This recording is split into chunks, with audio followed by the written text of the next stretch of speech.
Real numbers के कुछ proof बाहर से करा रहे हैं और ये बहुत इंपॉर्टेंट है, इसलिए केयरफुली देखना। आजकल यही आ जाते हैं पेपर में।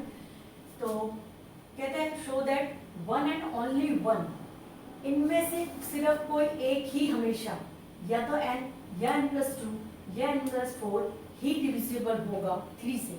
कहना क्या चाहते हैं, चलो ये समझाते हैं। सपोज कोई डिजिट 6 है तो ये 3 से डिविजिबल है। क्या 6 + 2 3 से डिविजिबल होगी? नहीं। क्या 6 + 4 3 से डिविजिबल होगी? नो। तो अगर ये n है तो n प्लस ये डिविजिबल में यस आया और ये दोनों डिविजिबल में क्या आए? नो आए। एक और डिजिट ले लेते हैं 7। क्या ये 3 से डिविजिबल है? नो। फिर 7 प्लस में 2 ये है, हाँ। और फिर एक और ले लेते हैं 11, तो ये नो। तो हर केस में तीनों में से सिर्फ कोई एक डिविजिबल हो पा रहा है। किससे? 3 से। और देख लो, कोई भी डिजिट उठा लो, आप अपनी मर्जी से उठा लो। चलो 14 देख लेते हैं। 14 देख लिया, 14 3 से डिविजिबल? नो। तो 14 प्लस में 2 है, ये भी नहीं है। 14 प्लस में 4 है, हाँ है।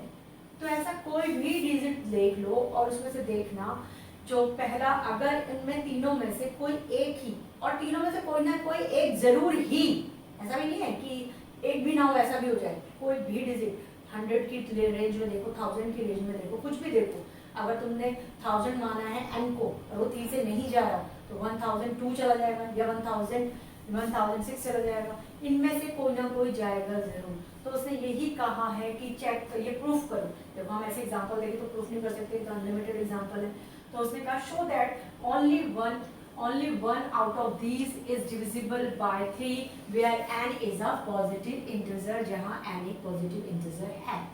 अब 3 से डिविजिबिलिटी की बात आई थी तो b हमारा, अब ये सवाल जो हमारी बुक के सवाल है उनसे थोड़ा सा आगे है, तो इसमें सबसे बेसिक वाला नहीं लिखते, थोड़ा 2 स्टेप छोड़ के ही लिख देते हैं, क्योंकि ये अपने आप में इतने लंबे हैं, अभी और लंबा है, बहुत लंबे हैं।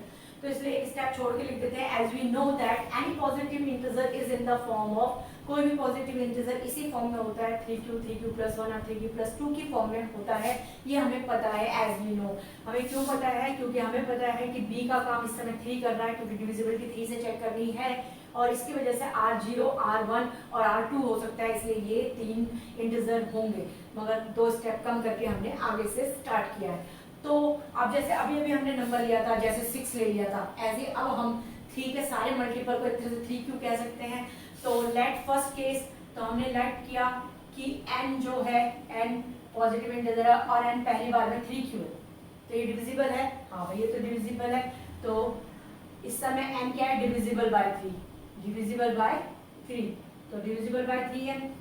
अगर मैं n में 2 प्लस कर दूं सेकंड के लिए, तो इसका मतलब क्या हो गया कि ये डिविजिबल नहीं है। इसी का केस चल रहा है, ये पहला वाला 3q, दोनों तरफ 2 ऐड कर दिया, add both side 2, add both side 2, तो इसका मतलब क्या है? 2 रिमाइंडर बचेगा, तो ये क्या है एक तरह से, तो नॉट डिविजिबल। तो 2 में से, जैसे अभी हमने किया था, डिविजिबल बाय 3, बिल्कुल वैसे ही है बेटा, जैसे 6 है और यहाँ पर था 6 डिविजिबल था, 6 + 2 नहीं है, 6 + 4 नहीं है, ऐसे लिख रहे थे ना, बस उस समय ऐसे लिख रहे थे क्योंकि प्रूफ नहीं थे, एग्जाम्पल दे रहे थे हम। अब इसमें हम प्रूफ दे रहे हैं तो लिखने पड़ेंगे हमें ये सिस्टमेटिकली। तीसरे केस में n प्लस में 4, दोनों साइड 4 प्लस कर दिया, 3q प्लस में 4, इसमें क्या हो सकता है? 3q + 3 प्लस में क्या आ जाएगा? 1, इसमें से 3 कॉमन आ गया तो ये आ गया q प्लस में 1 प्लस में 1 इज द रिमाइंडर। तो 1 क्या है इस समय? 1 इज रिमाइंडर, तो यहाँ लिख सकते हो 1 is remainder. So 3n + 4 not divisible, n + 4 not, तो इस केस में n4 भी नहीं है, नॉट डिविजिबल बाय 3। हो गए, एक केस पूरा हो गया, यानी 3q वाला केस पूरा हो गया। सेकंड केस आप इसमें लिख भी सकते हो, ये फर्स्ट केस है, ये आपका सेकंड केस चलेगा। तो इस बार लेट किया कि इस बार जो n है वो 3q + में 1 है। भाई 3q + में 1 है, 3q मतलब 3 से जाना, प्लस में 1 है तो नहीं जाएगा, तो यहाँ लिखोगे आप नॉट डिविजिबल बाय 3। तो पहला केस हो गया, नहीं है डिविजिबल। दोनों तरफ क्या ऐड कर दोगे 2, तो यहाँ n+2 हो जाएगा, जबकि यहाँ क्या हो जाएगा 3q + 3। यहाँ से 3 कॉमन आ सकता है, तो q प्लस में 1 हो गया, तो ये 3 से पूरा चला गया क्योंकि 3 पूरा बाहर आ गया, तो n+2 डिविजिबल बाय 3। तो अब यहाँ लिख सकते हो डिविजिबल बाय 3 हो गया। ऐसे ही अब हम करेंगे नेक्स्ट वाला, तो n+4, तो इस तरफ भी 3q + 1 पहले से था, तो 4 अब प्लस हो गया, तो n+4 हो गया, और ये हो गया 3q + 3 + 2। ध्यान दो हमने क्यों कराया ये, क्योंकि मुझे 3 कॉमन लेके दिखाना है। ये 5 हो गया, 5 को फिर तोड़ दिया, तो 3 कॉमन ले लिया, प्लस में 1 प्लस में 2, लेकिन 2 तो रिमाइंडर बच रहा है ना, 2 रिमाइंडर है क्योंकि 2 एक्स्ट्रा है, तो n+4 नॉट डिविजिबल। लंबे क्वेश्चन होते हैं ये, मेरे ख्याल लास्ट ईयर में यही आया है, n+4 नॉट डिविजिबल बाय 3। अब आ गया कौन सा केस बच्चों, थर्ड केस। तो थर्ड केस है आपके पास, थर्ड केस में क्या था, n इस बार क्या लोगे आप 3q + में 2। भाई ये तो नहीं है डिविजिबल क्योंकि आखिर में 2 बच रहा है, तो पहला केस तो नॉट आ गया। हर किसी में कोई एक ही होगा, नॉट डिविजिबल बाय 3। अब क्या कर देंगे, दोनों तरफ 2 ऐड कर देंगे, तो यहाँ n+ में 2 हो गया, और ये कितना हो गया 3q + में 4, 2 ऐड किया ना, तो 3q + में 4, 3q, इसको पहले 3 + 1 बना दिया, तो 1 आ गया और प्लस में 1, तो रिमाइंडर तो बच रहा है, ये 3 का मल्टीपल हो गया, जबकि 1 क्या है बच रहा है। तो यहाँ पर भी लिखोगे कि n+2 नॉट डिविजिबल बाय 3, तो ये भी हो गया। अब इसका लास्ट वन, तो इस बार 4 प्लस किया, तो 3q + 2 पहले से था, उसमें 4 और प्लस कर दिया, तो कितना हो गया 6। क्या इसमें से 3 कॉमन आ सकता है, हाँ इजीली आ सकता है। क्या कुछ रिमाइंडर बच रहा है, नहीं कुछ नहीं बच रहा, क्योंकि 3 इसमें से कॉमन आ गया, तो ये 3 का फैक्टर हो गया, यानी 3 से डिविजिबल है। तो इस केस में कौन डिविजिबल है, n+4 इज डिविजिबल बाय 3। तो हमने क्या करने की कोशिश करी, हमने कहा कि हर बार 3 केस लिए, 3 केस क्यों ले पाए, b हमने 3 क्यों लिया, सबका रीजन बताया है। b इसलिए 3 क्यों लिया है क्योंकि 3 का ही पूछा था डिविजिबिलिटी, तो हमने b को 3 लिया, तो हमारे पास 3 पॉजिटिव इंटीजर आए, 3q + 1, ये हो गया। फिर हमने पहला केस लिया n, यानी पहले इसको n माना, फिर इसे n माना, फिर इसे n माना। n हम इन्हीं को मान रहे, ये n है 3q, फिर इसी में 2 दोनों तरफ ऐड कर दिया, इसी में फिर 4 ऐड कर दिया, तो पहला केस सिर्फ n है। सेकंड केस सिर्फ 3q + 1 है, n इस बार 3q + 1 है। तीसरे केस में n इस बार 3q + 2 है, बाकी उसी में ऐड हो रहे हैं, फिर 2 ऐड किया दोनों तरफ, फिर 4 ऐड किया, मगर हर केस में हमने क्या पाया, इसमें सिर्फ 3q डिविजिबल है 3 से, बाकी दोनों नहीं। इसमें 3q यानी n+2 डिविजिबल है, बाकी नहीं, 2 नहीं। इसमें n+4 वाला डिविजिबल है, बाकी नहीं। तो यही तो प्रूफ करना था, तीनों में से हर बार ओनली 1 ही डिविजिबल होगा 3 से। क्वेश्चन नंबर सेकंड में कहता है कि n² - 1 डिविजिबल बाय 8, यानी n² - 1 डिविजिबल होता है 8 से, जहां n सिर्फ ऑड इंटीजर। तो प्रूफ तो बाद में करें, पहले अपने आप को तो सेटिस्फाई करें कि ये जो कह रहा है वो ठीक कह रहा है या नहीं कह रहा। तो लेके देखते हैं, n की कंडीशन है कि n को ऑड होना है। ऑड कौन कौन होते हैं, 1 है, 3 है, 5 है, 7 है, चलो इतने पे ट्राई कर लेते हैं, 4 पे बहुत है। तो उसने कहा कि ये वाला n² - 1 हमेशा 8 से डिवाइड होगा। करते हैं 1 का स्क्वायर - 1 कितना होता है जी, 0, डिवाइड होता है 8 से। यस ठीक कह रहा है, पहली कंडीशन है, इसमें क्यों सेटिस्फाई हो जाए, और भी देखते हैं। 3 का स्क्वायर -1 है, ये हो गया 8, 9, 9 में 7 गया 8, 8 से 8 जाता है, ठीक कह रहा है भाई, सेकंड कंडीशन भी ठीक हो गई है। 5 का स्क्वायर -1, 25, 25 में से 1 गया 24, डिवाइड बाय 8, ये भी ठीक है। 7 7 जो 49, -1, 48, डिवाइड बाय 8, ये भी ठीक है। नहीं ठीक कह रहा है, क्या ठीक कह रहा है कि n² - 1 हमेशा डिविजिबल होता है 8 से, मगर कंडीशन ये है कि n को ऑड नंबर होना है, इवन में नहीं होगी, ठीक है। मगर ये हमें प्रूफ करना है, ये तो हमने एग्जांपल से प्रूफ कर दिया कि हाँ ठीक तो कह रहा है।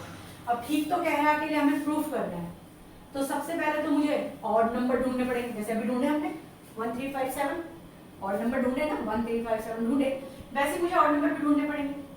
अब इस बार जब डिविजिबिलिटी 8 की है, एनसीईआरटी का एक क्वेश्चन था और वहां पर 3 से रिलेशन था, 9 दे रखा था, तो हमने कहा था जब डिजिट में कंपोजिट नंबर आने शुरू होते हैं, जैसे 8 कंपोजिट नंबर है, तो उसका जो मैक्सिमम होगा हम उससे 8 से नहीं कर सकते, क्योंकि 8 से करेंगे तो लगभग 0 1 2 3 4 5 6 7 इतने सारे बनेंगे, तो इतने सारे तो हम बना नहीं सकते, तो हम उसका छोटा वाला लेते हैं। तो इस बार हमने उसका लिया है 4, क्योंकि ये इसका स्मॉल प्राइम नंबर है, तो 4 को ले लिया हमने। तो let a be any positive integer, ऐसा नहीं है कि आप इसे 8 से करोगे तो गलत होगा, लेकिन 8 से करने से नुकसान क्या होने वाला है, फिर ऑड नंबर जो आएंगे वो कितने आ सकते हैं, 1 आ सकता है, 3 आ सकता है, 5 आ सकता है, 7 आ सकता है, केसेस बहुत सारे बन जाएंगे।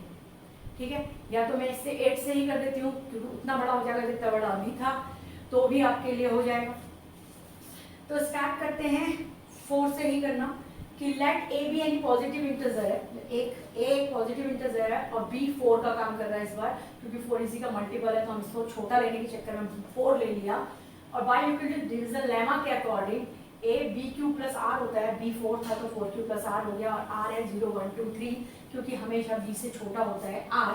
तो अब हमारे पास पॉसिबल ए तो बहुत सारे हैं, पॉसिबल ए है आपके पास सिर्फ 4 क्यू, क्योंकि आर इस समय 0 है, दूसरा है 4 क्यू प्लस 1, थर्ड है 4 क्यू प्लस 2, और इसके बाद है 4 क्यू प्लस 3। अगर हम 8 लेते तो हमारे पास 7 होते हैं, तो उतना जगह नहीं होती, ना उतना टाइम होता हम पे करने के लिए, तो करना 4 नंबर से ज़्यादा की लेंथ नहीं है। तो हमारे पास इसमें से ऑड जो है वो कौन कौन है, ये ऑड है, ये ऑड है। ठीक है, तो as we need odd positive integer, हमें किसकी जरूरत है, सिर्फ ऑड पॉजिटिव इंटीजर की।